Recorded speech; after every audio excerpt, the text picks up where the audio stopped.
This video has been brought to you by the Landscape Certified Contractors Association. Due to the membership support, we're able to bring content to each and every one of you.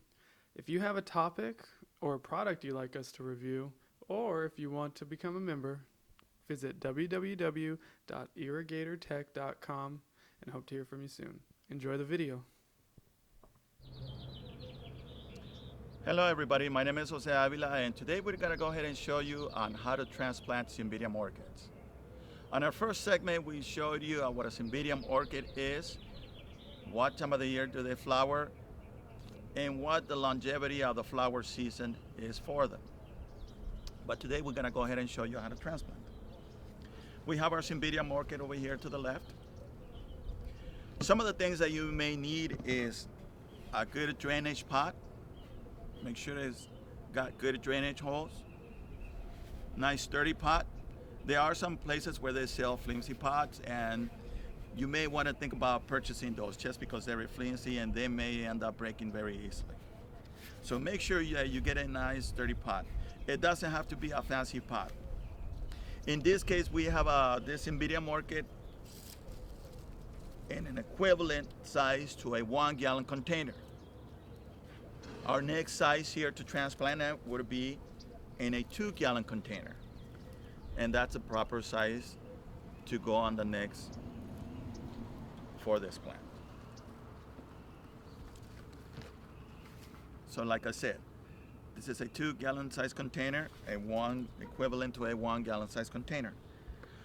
Some other things that you may need, it's an orchid bark.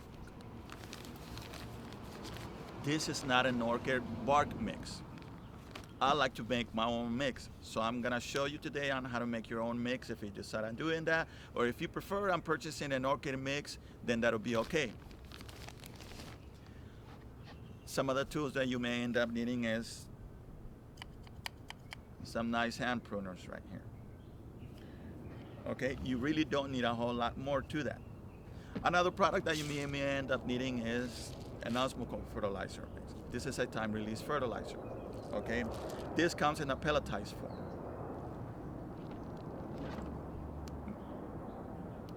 Maybe a knife too.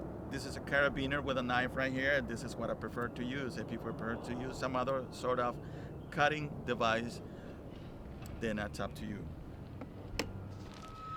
Another thing we're gonna need is our soil media mix.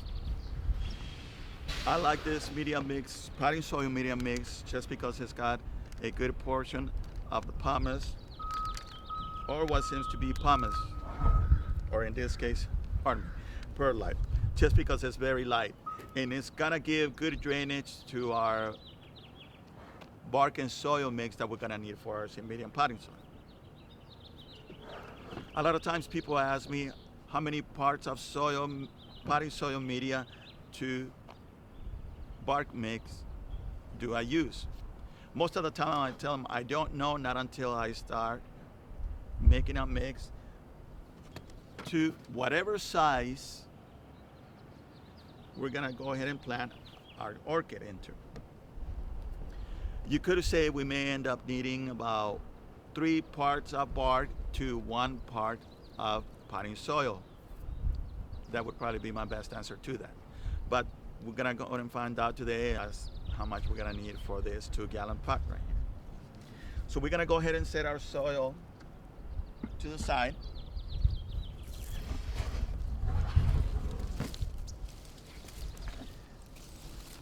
And we're gonna go ahead and start removing our Cymbidium orchid from this pot. We set our pot to the side. Okay, we've taken out our orchid from the pot. We have it laid down on the side right here. Now, a lot of people wonder if orchids are a plant or they're bulbs. Actually, they are a bulb. They're rhizomes. Okay, as you can see right here. If we like, we could go ahead and take this part bulb by bulb and set them into a small pot, maybe like a 1 gallon container, but don't expect them to flower the following year. Generally, orchids, when they're alone and it's just one rhizome, it takes about 3 years for them to flower. In fact, they need to start rooting into the orchid media structure or mix before anything. At that point, you may want to end up cutting back some of the foliage, some of the leaves. But today we're not going to go ahead and do that. We're going to go ahead and show you how to transplant them. We're going to go ahead and cut the old flowers. Cymbidium orchids do need a spike to support the flower. A lot of people ask me if they leave the old flower or they cut it halfway. No, what you want to do is you want to come all the way to the bulb, and you want to go ahead and cut the old flower right at the bulb. We have right here a semi-still live flower. What you want to do with this here, in case you have a Cymbidium orchid and it's probably about 10 years old and you do have quite a bit of flowers and you like to make a bouquet for one of your loved ones or someone that you care, you still want to go ahead and cut it all the way down to where it starts out or where it begins from the rhizome. So you want to go ahead and cut at this section right here too with that. With Cymbidium orchids and the flower, it doesn't matter how you cut. It doesn't matter if you cut at a 45-degree angle, it doesn't matter if you cut straight. Because once you cut that flower, you may end up getting another flower from other parts of the plant itself. All right, now that we went ahead and cut our flower, you could go ahead and put this flower in a bouquet. It'll probably be nice if you go ahead and put a spike on there too, just in case they get too top heavy and they fall off. You could make it as long as you want. You could still go ahead and cut a few inches off it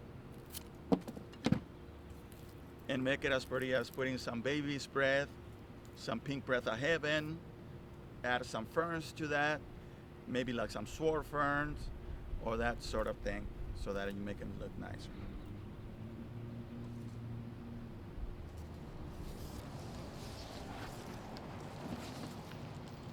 We have our roots right here, and a lot of people wonder that if this root, the roots of this orchid were root bounded, and no, not necessarily.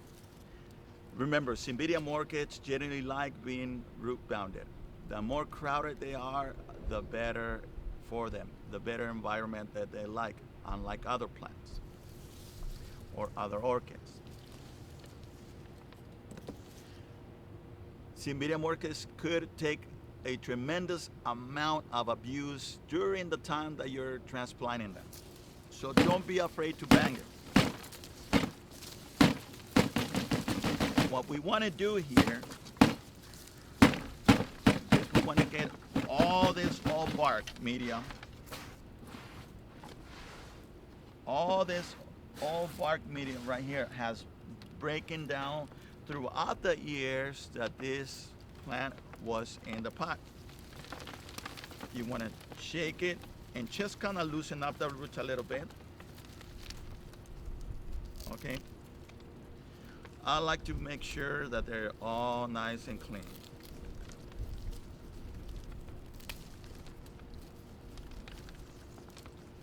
Okay, we're gonna go ahead and thin it out just a little bit, and by doing that, we're gonna go ahead and cut some of the leaves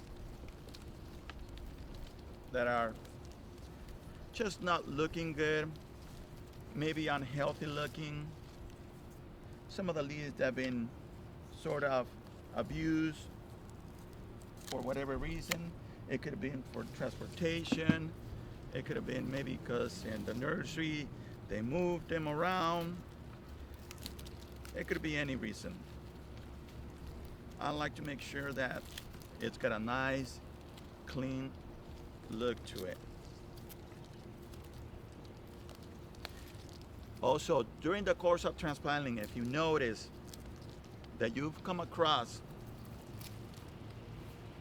a rhizome that looks dry, maybe it got rotted during that time or during the course of feeding, watering, for whatever reason. Maybe you've had the plant outside and it's got so root bounded that the pot doesn't have any drainage at this point, and it's time for you to transplant it. Because of that, some of these rhizomes right here may be brown and may be soggy and soft.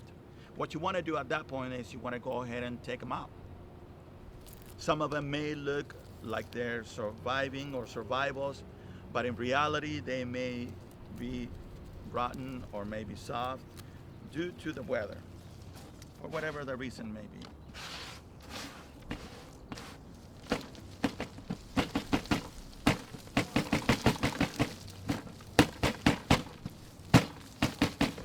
Okay, so now I feel comfortable that we got in as much of the old bark out. Once you have determined that, we set this on the side. This is a nice specimen right here. It's actually a pretty nice specimen. Another thing you could see here, you could see right here where my finger is, where the new growth is coming out. You could see that that's going to be a new rhizome, a new future growth right there. So during the course of transplanting, make sure you watch for those. You don't want to break them. If you do end up breaking them by accident, that's okay. You're still going to get some more that'll grow on the side, just like that one. But I like this one already, just the way it looks. We still have a leaf right here that I'm gonna go ahead and cut. I don't like the way that one looks. We got a nice clean look to it already.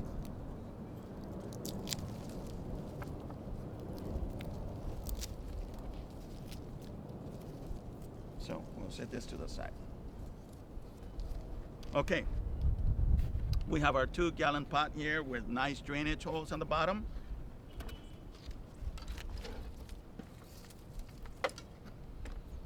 We have our potting soil. And we have our orchid bark.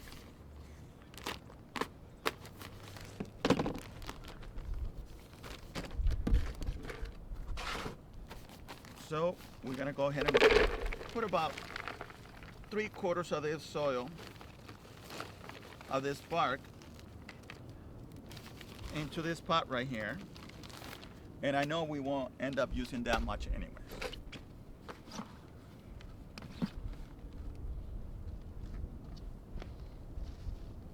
We'll take a little bit of our soil here.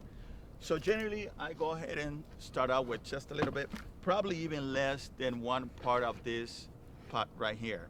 And that's why a lot of people ask me how much soil to how much bark I'm gonna use. What I'm gonna do now is I'm gonna pour some of this soil, some of this bark, orchid bark. Okay, so now what we're doing is we're gonna go ahead and mix it up.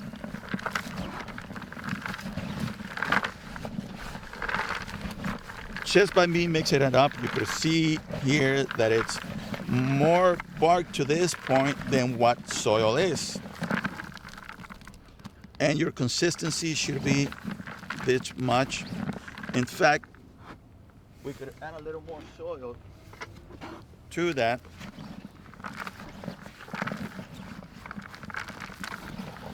And that should be the right mix to me, the right amount of soil to the right amount of bark. Now what I like to go ahead and do is add my fertilizer. This is a time-release fertilizer, as I first mentioned it. It only releases a small percentage portion of the fertilizer when you're flowering. As you can see, I'm not even doing any measuring on this. Remember, this type of fertilizer does not burn. You can see how much we added on that.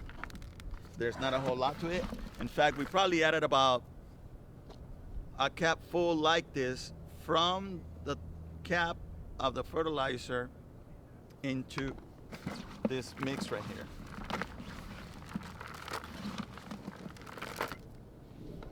let's do our measurement.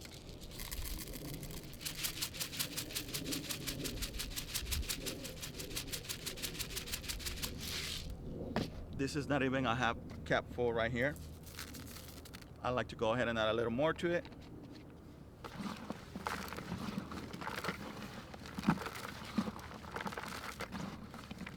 Mix it up, and we have our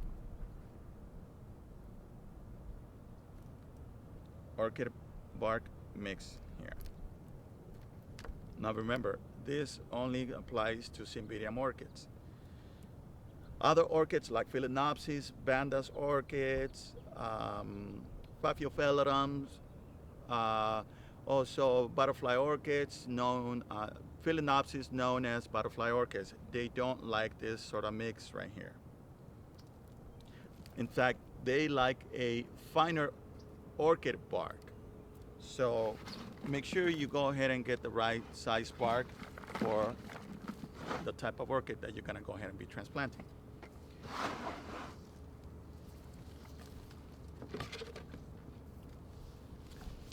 I like to go ahead and set my orchid into the pot and kind of visualize onto what level is it gonna be.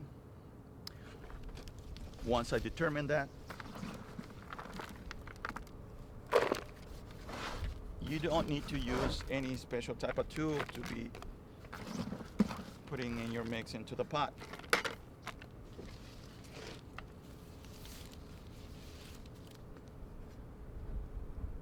And that seems about right to me. Now what we do is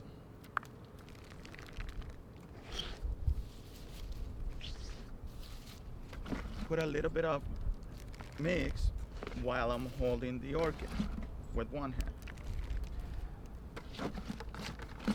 I think at this point it seems it's safe for me to say that I am gonna go ahead and need some more orchid. Okay, at this point we went ahead and added some bark mix into the pot. We have our root structure inside this mix here. Now what you want to do is you may want to grab a small tool, maybe like a stick from the bamboo sticks, the sticks that were holding the flowers. Okay, and what you want to do with this is you want to put your thumb on the top and grab it firmly and start pressing on the orchid. And what that does is it helps those bark nuggets to get inside those roots. That's what we're doing right here. That's the whole idea, that's the whole purpose.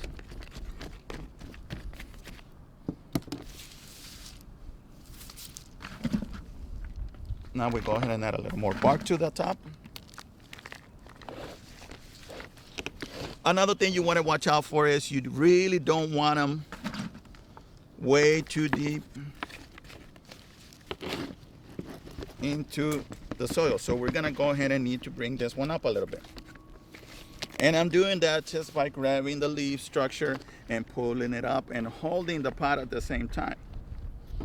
And we go ahead and compact it some more. Now you got your soil mix here and you got your fertilizer in with it.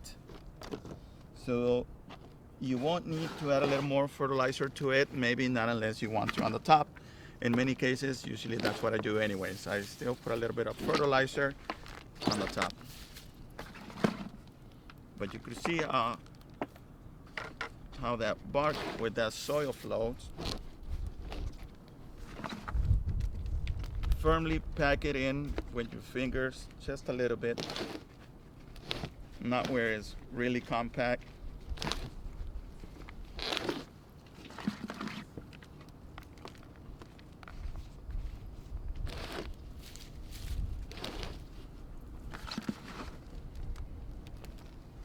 Okay. And we're pretty much just about done here. Maybe what I'll do is just compact it a little more.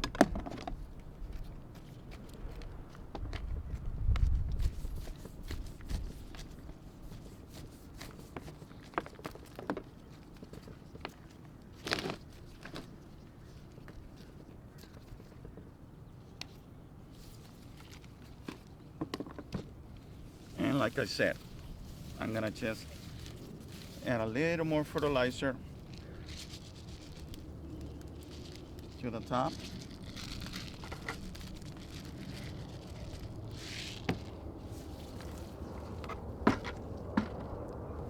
And that's it. Okay, after you transplant this Cymbidium orchid, what you want to do is you want to watch out for water. We want to go ahead and water the same size as the pot. So this is roughly about a gallon. Okay, so you may want to water about 64 ounces, that's 2 quarts. Okay, what you want to do is you want to put your first quart of water.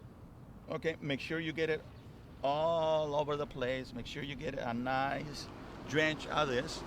Wait a few seconds. Okay, we're talking about 5-10 seconds or so until you see the water coming out of the bottom. Then go ahead and give it another second drench. 3 days after that, or depending on the weather, how warm the weather is, what you want to do is you want to go ahead and water about, give and take, 2 to 3 times a week. But you're not going to go ahead and do the 64 ounces. You may want to do 1 quart after that. Give and take 1 quart, which is 32 ounces, maybe a little more, you decide, half a gallon or so. Okay? During the time that they're growing, when they're in pots, you want to go ahead and water when they're established, you want to go ahead and water about twice a week, and that should be fine. Like I said, Cymbidium orchids don't like wet feet for a long period of time. Thank you. All right, that's beautiful.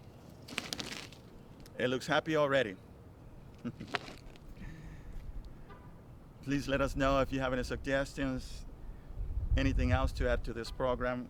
We like you viewers to go ahead and give us your comments. We like to know what we're doing right. We like to know what we're doing wrong. If you could help us.